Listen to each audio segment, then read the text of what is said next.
Y para eso usted tiene que ser consciente que tal vez en el monitoreo de todos los controles que usted ha establecido para mitigarlos está el seguimiento oportuno con cada área para que entienda cuál es el control que usted le ha establecido. Cuando a veces me toca hacer entrenamientos, yo le pregunto a las personas que están en ese entrenamiento, ¿usted sabe cuáles son los controles que la organización tiene para la prevención de blanqueo de capitales? Y las personas no me saben responder. Es decir, que nosotros hemos estado capacitando, le hemos hablado de tipología, pero no le hemos enseñado qué es un control. Usted tiene que ser consciente y repasar el proceso de cuáles son los controles que la organización tiene. Si algún miembro de su equipo no sabe cuáles son los controles, ahí tenemos una oportunidad de mejora.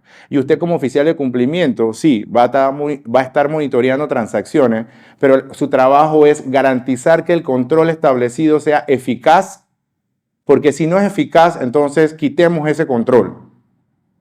Porque estamos haciendo una organización burocrática y no estamos dando la atención a los controles que hemos establecido. O sea, cuando yo quiero repasar desde el proceso de venta, a veces las personas me dicen, no sé, es que yo no sabía que hacía esto. Hace poco me tocó ver una organización donde le pedí así, rapidito, una muestra de expediente a colaboradores, proveedores y clientes y ninguno pasó. Y tienen un departamento y les dije, pero ¿qué pasó aquí? No, es que, no. O sea, la verdad es que el control no está funcionando. Entonces replanteemos qué es lo que está pasando aquí. Lo otro es que nosotros tenemos que tomar medidas de alguna manera con los colaboradores para que entiendan la responsabilidad que tienen.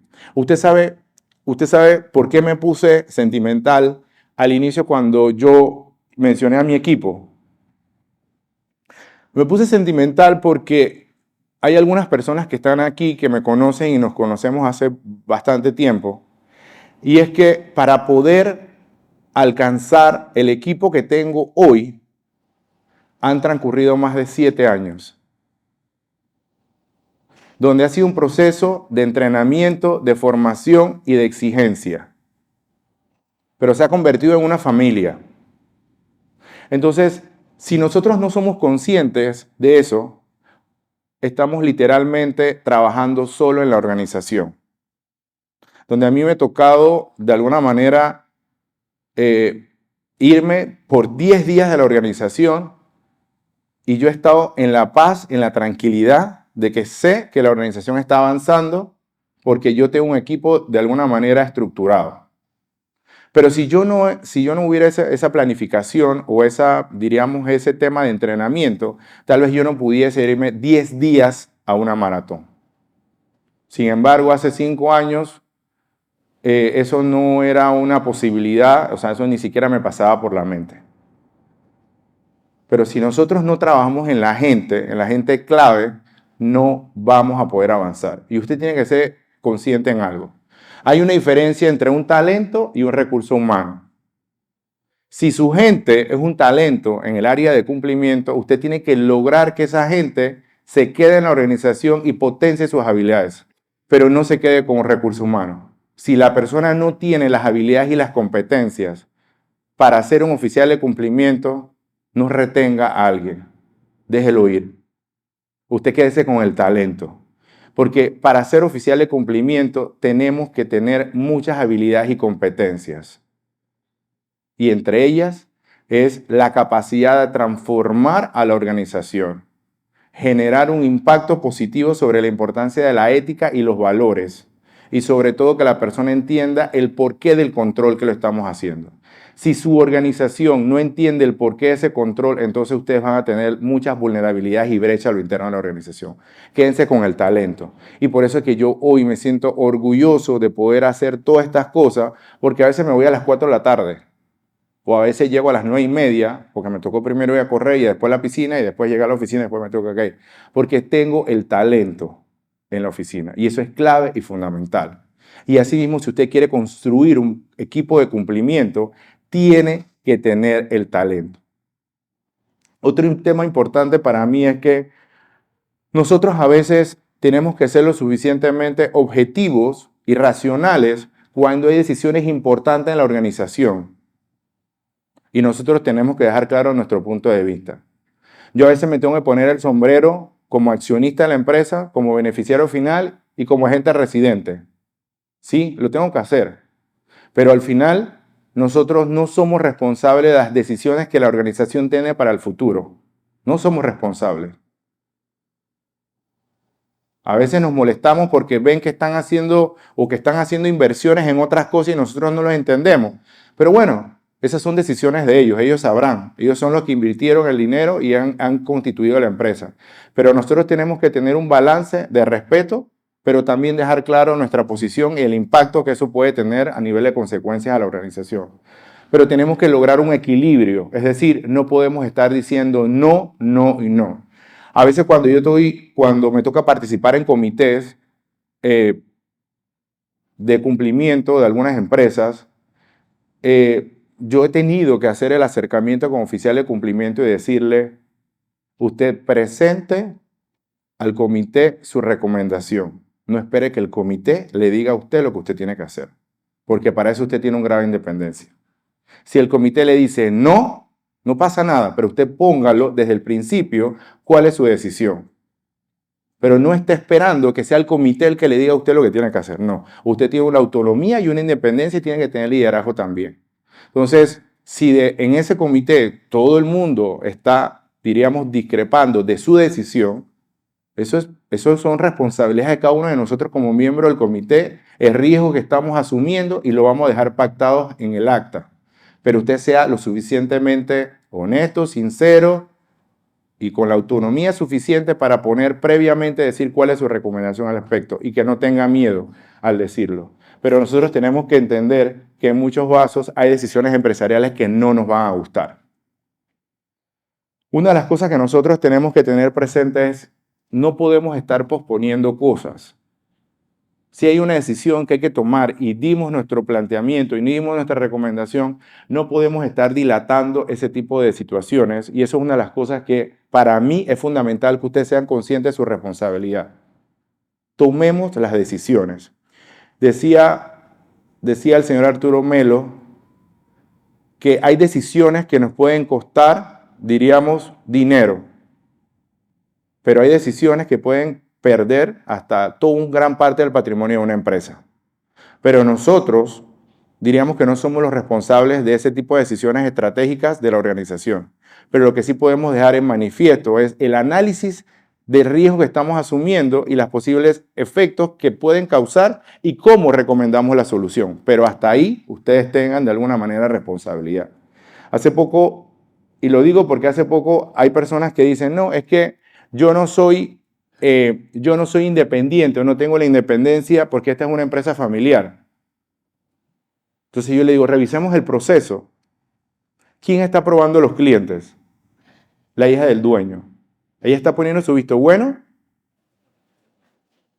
No. ¿Está dejando alguna constancia que ella fue la que la aprobó? No. ¿Y dónde dice eso en el manual que ella, como persona responsable, está dejando en aprobación los clientes? Bueno, es que lo que pasa es que eso lo están haciendo así y bueno, y yo no sé qué debo hacer. Bueno, simple y sencillamente, usted tiene que sentarse con ella y cambiar el manual y poner quién va a hacer la aprobación de eso y el procedimiento correcto. Y si usted solamente va a ser como oficial de cumplimiento una figura para garantizar que la información financiera y contable que se presenta a la superintendencia de banco o a la superintendencia del mercado de valores sea así, bueno, es una decisión suya que usted va a asumir esa responsabilidad, pero deje claro que usted solamente va a hacer un cumplimiento de parte normativo a nivel de información contable y financiera, pero usted no está aprobando nada. Entonces, hoy en día pasa más de lo que ustedes piensan porque no todo el mundo en todas las organizaciones tiene la madurez suficiente de comprender la responsabilidad que tiene en una empresa regulada el oficial de cumplimiento. Y para mí, que he tenido la oportunidad de ver muchas situaciones, yo sí les digo a ustedes, tengan mucho cuidado cuando ustedes van y desde empiecen una relación de trabajo a conocer el ambiente de control, preguntar, indagar cómo es el ambiente de control. Y lo más seguro que recursos humanos no les va a saber explicar en ese proceso de reclutamiento, pero ustedes indaguen y pregunten antes de tomar la decisión, antes de moverse a una empresa. Porque si esa es su responsabilidad, no tomen una decisión acelerada de cambiarse de empresa si usted no hace un análisis oportuno sobre eso. Y hagan la pregunta, indaguen, ¿qué ha pasado con la rotación de personal ahí? Porque si no, podemos tener un dolor de cabeza tal vez por unos 50 o 100 dólares y no vale la pena asumir esa responsabilidad. Otro elemento es que nosotros muchas veces hablamos del enfoque basado en riesgo. Sí, ahí son unos principios y a veces lo sabemos y lo repetimos de eso. Pero el enfoque basado en riesgo es una de las cosas que nosotros necesitamos saber y eso es algo que a veces no lo podemos obtener de la forma como quisiera. Cuando yo les pregunto, cuéntame un poquito de tu empresa y dime cuántos clientes activos tienes, cómo están clasificados el nivel de riesgo, cómo van esas actualizaciones, cuántas actualizaciones tienes pendientes. La pregunta es que no tengo un sistema que me ayude con eso y lo estoy haciendo en Excel. Entonces, eso no puede de alguna manera limitarnos a que no tengamos esa información estadística de cuántos clientes activos tenemos y qué nivel de riesgo está. No importa si la matriz es en Excel, pero debemos de tener un cuadro con eso. Y eso me lleva a contarles una experiencia porque para mí es importante que ustedes tengan eso. Hace poco, durante el año pasado, por ejemplo, a mí me tocó representar a un cliente que se había iniciado un proceso sancionatorio, ya había pasado, se inició el proceso de sanción y al final ellos tienen un abogado corporativo, yo solamente iba a ser el abogado, o más que todo el abogado, no el especialista que iba a redactar los documentos para hacer la presentación de los descargos y demás. Al final, la empresa tenía un sistema de información para manejar toda la base de datos y tenía un sistema que le permitía tener reportes. Pero ¿qué creen que pasó? Le dieron esa responsabilidad a una persona que no tenía ni idea cómo era el sistema. No tenía idea cómo se actualizaba la información en el sistema. Y ella, actuando en buena fe, cuando llegó la auditoría, ella hizo el listado de todos los clientes, el listado de todos los proveedores, pero nadie le explicó a ella, a la pobre señora, que para poder darle de inactivar a un cliente que no había comprado en los últimos 12 meses, tenía que hacerlo manual, que no era una forma automática. Ella entregó esa información como una muestra y cuando empezaron a seleccionar los clientes para revisar los expedientes, se encontraron que más del 50% de los clientes estaban desactualizados. Y el señor estaba súper molesto porque decía, yo tengo un sistema. Sí, usted tiene un sistema, pero nadie le explicó al oficial de cumplimiento o a esta persona que no creo que es el oficial, el nombre correcto no es la oficial de cumplimiento, es la todóloga, porque hace de todo. Entonces, ella no sabía cómo sacar el reporte y cómo inactivar eso. Entonces, ¿qué pasó? Cuando empezamos a hacer los análisis, el proveedor de tecnología lo que hizo fue que se molestó conmigo porque decía que yo estaba hablando mal de su sistema. Yo no estoy hablando mal de su sistema. Es decir, si yo tomo la decisión de comprar un sistema, usted como oficial de cumplimiento debe ser consciente de las bondades y las fortalezas que tiene su sistema para la generación de reporte. Pero si usted no sabe cómo se usa, ahí vamos a tener una brecha y una vulnerabilidad importante. Otro elemento importante, señores, era que simple y sencillamente, ¿qué yo podía sustentar ante una situación así? Entonces, nosotros tenemos que definir un poco ese entendimiento de que cuando nos proporcionan una herramienta, exigir al proveedor los instructivos, cómo se utiliza, definir políticas, hacer entrenamiento, pero no nos podemos desconectar de eso, porque es fundamental que usted le saque valor a la herramienta tecnológica que le están colocando. Al final del proceso, las partes positivas de todo esto fue que un buen día, este dueño de esta empresa, porque no tiene una, tiene muchas empresas, él se tomó el trabajo de leer el manual de cumplimiento, porque nunca había participado en una capacitación. Y cuando iba, dice que iba de viaje y lo leyó. Cuando llegó al lugar de destino donde iba, me llamó y me dijo, adivinen qué fue lo que me dijo. Ahora entiendo por qué nos multaron. Es que en este manual había cosas que nosotros no estamos haciendo. Entonces le digo, yo no hice el manual, pero tenemos que ser conscientes también de lo que ponemos en el manual, porque ponemos muchas bellezas. Vamos a poner cosas que vamos a hacer, pero en nuestro día a día, en la operativa, no lo vamos a poder lograr hacer, porque hay una medición de carga de trabajo que muchos de ustedes no saben el trabajo que conlleva. Entonces, como no tienen una medición de carga de trabajo, están poniendo cosas en el manual. Y la otra cosa es que en esta empresa lo que pasó es que cuando quisieron construir información en conjunto conmigo para poder aportar en el proceso, me estaban entregando la información en el idioma inglés, italiano. Recordemos, señores, que toda la información que está dentro de la vía de diligencia debe estar en el idioma español. No puede estar en otro idioma. Si nosotros no tenemos la posibilidad, de alguna manera, de aportar un documento que no sea en idioma español, bueno, busquemos un mecanismo, pero hagamos una traducción o una breve informe de lo que estamos aportando. Porque, ¿qué pasa? Que cuando inicia un proceso que tenemos que sustentar, tenemos entonces que mandar toda esa información a un traductor público autorizado para poder que tenga validez, mandarlo a traducir y nos van a cobrar una cantidad importante de páginas. Entonces, pero previamente en la vía de diligencia lo podemos hacer, una traducción, diríamos no perfecta, pero debe de haber algún tipo de información que nos clarifique, principalmente al regulador, lo que nosotros estamos encontrando. Entonces, en ese sentido, por favor, ustedes prestenle atención a esos detallitos. Al final, la multa estaba por el orden de los 100K, $100,000. Entre toda la sustentación y en todos los recursos que logramos presentar, la podemos bajar a una cuantía menor a $30,000. Pero más que la cuantía, porque la persona lo puede pagar sin ningún tema de impacto económico, es que no se logró las lecciones aprendidas a lo interno de la organización. No se logró las lecciones aprendidas. Entonces, yo creo que hay que ser muy consciente de lo que está pasando hoy en día en el entorno y de lo que están haciendo las empresas. Por ejemplo, hay una empresa muy sonada, Norberto Debrecht. ¿Ustedes saben lo que hizo Norberto Debrecht recientemente? Cambió su estrategia, cambió su nombre.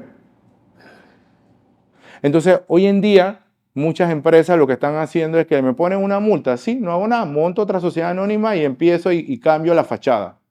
No hay un compromiso con la ética. No hay un compromiso con hacer las cosas bien. No importa, mi nombre va a aparecer que me sancionaron. Pero ¿dónde está ese compromiso y esa transparencia de lo que yo estoy buscando?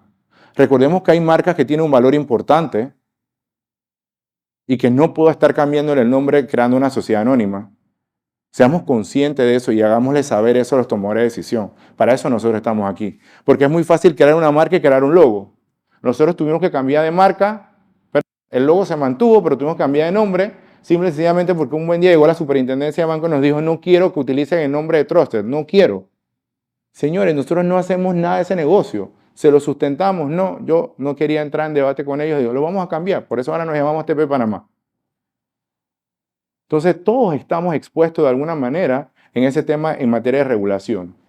Lo otro es que, señores, por favor, las decisiones que se toman dentro de la empresa tienen que estar bien documentadas en las actas. Las actas que a veces veo no explican de forma clara y precisa las decisiones y la toma de decisiones que se dieron ahí. Y a veces cuando me toca comparar las actas de cumplimiento con auditoría interna, hay una brecha gigantesca. Las de cumplimiento están bastante claras, pero no me puedo estar montando en actas porque eso no es lo que se busca. Lo que se busca es que el acta permita al auditor interno, al regulador, entender qué fue lo que pasó en esa reunión y que en efecto los miembros de la junta directiva estén enterados de lo que pasó. Entonces tengan cuidado con eso, porque muchas veces las actas como una acción de cumplimiento o como un informe no están precisos y no están claros. Y ustedes muchas veces ponen en sus manuales de cumplimiento, es que voy a hacer un informe. Y cuando uno le pregunta, ¿dónde está ese informe? Es que no lo he podido hacer porque no he tenido tiempo. Entonces, ¿para qué puso eso en el manual? Si no tiene tiempo, no lo ponga porque yo se lo voy a preguntar. Y no le estoy pidiendo que me haga un informe de 15 páginas, pero si usted lo puso en el manual, usted tiene que entregar un informe porque lo puso en su manual. Quítelo si no lo va a hacer. Ustedes a veces ponen y dicen, es que vamos a les ponen una serie de responsabilidades a los comités y a las juntas directivas, y a veces la junta directiva no hace nada de eso. Y cuando nosotros hacemos la auditoría, nosotros ponemos, usted puso aquí que en este reglamento de este comité o de esta junta directiva, ellos iban a atender eso. Pero miren que se encuentra en esta acta una inconsistencia. Se tomó en este comité y no en la junta directiva. Se tienen que revisar eso a detalle, porque cuando estamos haciendo la auditoría, nosotros nos damos cuenta que hay una inconsistencia de lo que dice una cosa por lo que dice otra cosa. Se presten la atención a eso porque, insisto, las actas tienen valor probatorio. Y por último, para mí es importante que ustedes tengan algo que se llama el escepticismo profesional. ¿Alguien sabe qué es el escepticismo profesional?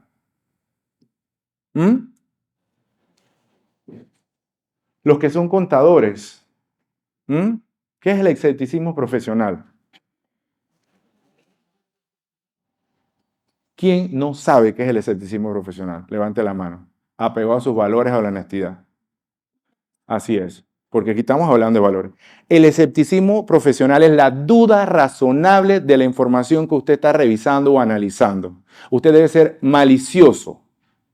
Usted siempre debe tener esa malicia y ver el lado que esa información puede ser que ha sido vulnerada, alterada o modificada. Si usted no desarrolla el escepticismo profesional, usted no va a ser un buen oficial de cumplimiento, porque usted está abusando de la confianza. Y nosotros no podemos hacer ese tema. Ajá, dígame. De la información que yo estoy revisando, analizando, preguntando, indagando. Recordemos que nosotros no atendemos directamente a los clientes. Entonces nosotros estamos a la expensa de que las personas de negocios o las personas de plataforma sean los que hagan las preguntas, pero ellos a veces no hacen esas preguntas poderosas. Y más si cuando nos llega la información, por ejemplo, y nos ponen, póngase que es para un préstamo de una financiera y ponen que es independiente. Ajá, ¿independiente de qué? ¿Me puede aportar al aviso de operación o algo así? Entonces, por ejemplo, la entidad bancaria, yo no sé si ustedes saben que la entidad bancaria que tiene una plataforma de pago muy común, muy famosa, que casi el 50% de la población panameña lo tiene, ellos han tenido que cancelar algunos de ese servicio porque se ha utilizado para el menudeo de droga. Las personas han prestado esa plataforma de pago para el menudeo de droga. Entonces, lo que ellos le están pidiendo a las personas no es que estén mintiendo, pero si usted tiene un pequeño emprendimiento, saque su aviso de operación como persona natural y con nombre comercial, pero hágalo. Pero usted le tiene que decir a su línea de defensa, oiga, pregúntale si tiene un aviso de operación o su actividad, pero no me puede decir a mí independiente. ¿Independiente de qué o para qué? O estamos buscando un préstamo para pagar un abogado. No es lo mismo pagar a un abogado para una sucesión familiar que para un proceso legal. Entonces, nosotros tenemos que tener esa duda razonable de cuando estamos haciendo el análisis del formulario Conoce a tu cliente, que la información esté completa y debidamente documentada. ¿Y por qué? Porque al final se van a molestar con nosotros porque le vamos a mandar eso para atrás, pero yo prefiero que se molesten con nosotros, pero garantizar a nosotros ese análisis que estamos haciendo de la duda razonable de todo lo que está relacionado con la información.